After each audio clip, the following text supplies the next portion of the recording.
Hello, friends.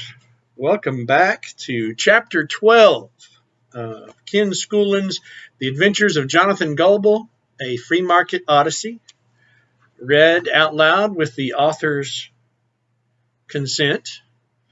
Today is May the 4th, 2020. It is a significant date for a couple of reasons. I guess first and foremost, today is the 50th anniversary of the tragic massacre at Kent State University. For anyone who's not familiar with that, I'll put some links in the comments to some websites that go about letting you know about that fateful event. Probably more than any other event here in the States, it was a catalyst for bringing about the end of the Vietnam War. Also, May the 4th is Star Wars Day, so may the 4th be with you. And I'm dressed appropriately for the occasion. My wife had her Star Wars t-shirt on most of the day today, and I had to change into mine because I felt like I wasn't effectively making or giving homage to the day. Anyway, today is May the 4th, 2020, and this is Chapter 12, Opportunity Lost. And as always, it starts with a quote. The error is to concentrate on the short-run effects of policies on special groups and to ignore or belittle the long-run effects on the community as a whole. And that is from Henry Hazlitt. All right, Chapter 12, Opportunity Lost. She is the most effective rabble-rouser ever elected. Jonathan spun around to see a middle-aged man sprawled over a doorstep, braced on one elbow. His short-brimmed hat was tipped back, and his dark three-piece suit looked filthy and smelled worse. Patches on the knees of his pants were starting to fray. A salty gray stubble grew on his face, indicating that he hadn't shaved in a couple of days.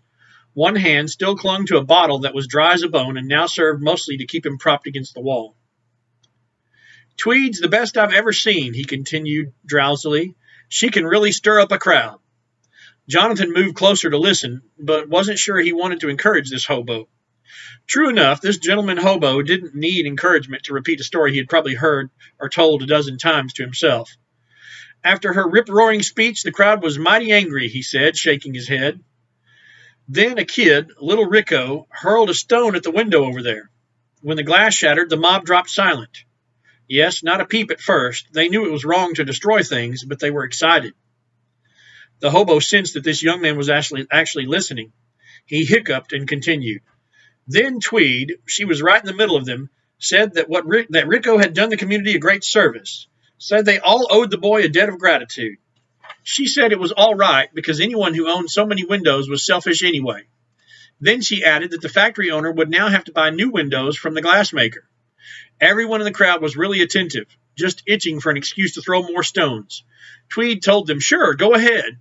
With each stone and broken glass, the glassmaker will have a new order for a window, a new job for a worker, and a new demand for tools. Then each worker will have more canes to spend on shoes for his children. So more jobs for shoemakers, and the shoemakers will have more to spend on leather stitching, and so on and on. The man doubled over and wheezed at length like a sickly beast. Regaining his composure, he took a deep breath and shifted his weight. Then Mises appeared and rubbed up against his arm, reassuring the man or teasing the man to pet him. The hobo laughed to himself, stroking the cat. They raised Rico high on their shoulders.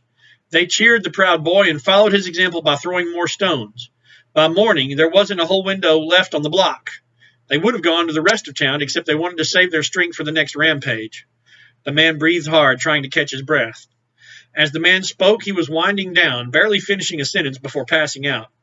With every few words, his weary head would fall back and then bob forward again. He pried his eyes open with one more ounce of strength, slowly uttering, they see the spending, but miss the unseen. What else could have been done?